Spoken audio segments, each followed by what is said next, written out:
All right, let's dive in. Imagine a place called the Sleeping Well, a marketplace where people are just trading their time for scraps. It's here that a huge philosophical battle is about to go down. On one side, you've got this fiery promise of limitless human potential, and on the other, a philosophy of this deep, heavy stillness. This is really a showdown for the very meaning of our existence. Our story kicks off with this booming proclamation. It's a call to action, right? A challenge shouted out for everyone to hear, and it's basically the first shot fired in a huge debate about why we even bother to do anything at all. So, here we are in the marketplace of the Sleeping Well. You have this fiery speaker, a crier, standing up on a crate of rotting fruit, and he's waving this golden compass around. But he isn't selling fruit or tools.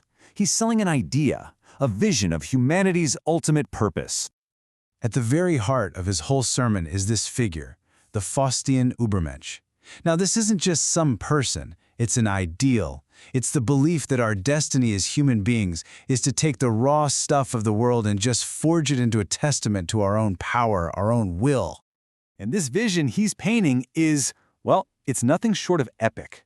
The crier is promising that this new kind of human is going to harness the lightning, pave the oceans, even force the stars to speak our name. And here's the crucial part. For the crier, humanity as we know it isn't the final destination. Nope, we're just a bridge to something greater, a golden machine that we build ourselves.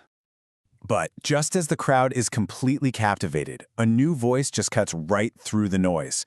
A soothsayer emerges from the shadows, and his entire philosophy is the absolute opposite of the crier's frantic ambition.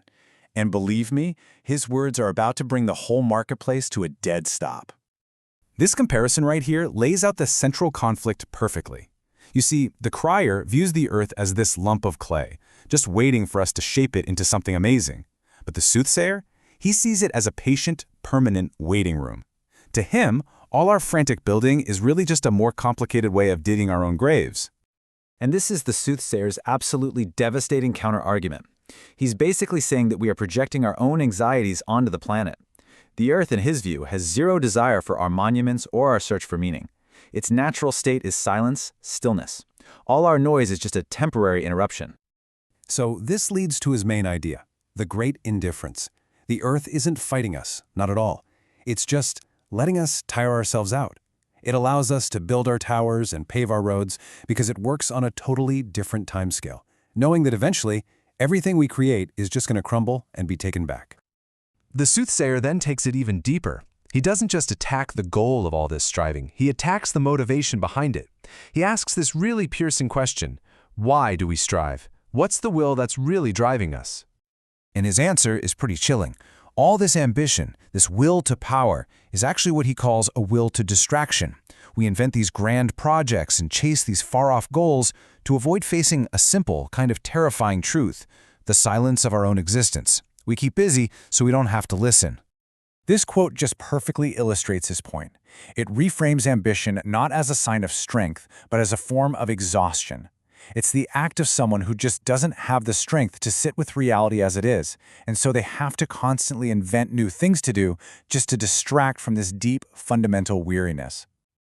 So the soothsayer argues that this path of ambition, it's not a climb to greatness. Actually, it's the exact opposite. He describes it as an inverted journey, a kind of slow-motion collapse into a final, profound state of fatigue. He says this descent happens in 3 stages. First, you're the child, whose creative potential just sort of curdles into cynicism.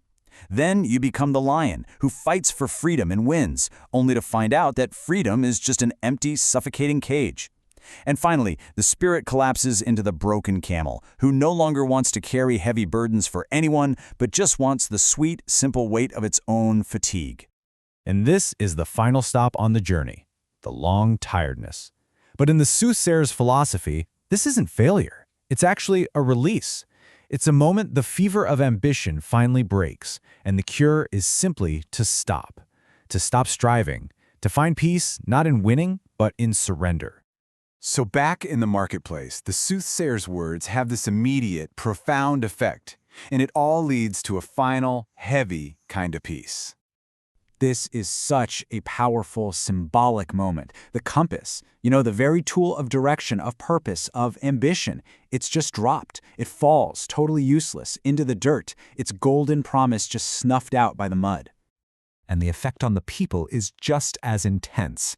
The entire engine of the marketplace, the commerce, the ambition, the daily grind, it just stops. The soothsayer hasn't offered them a better thing to buy.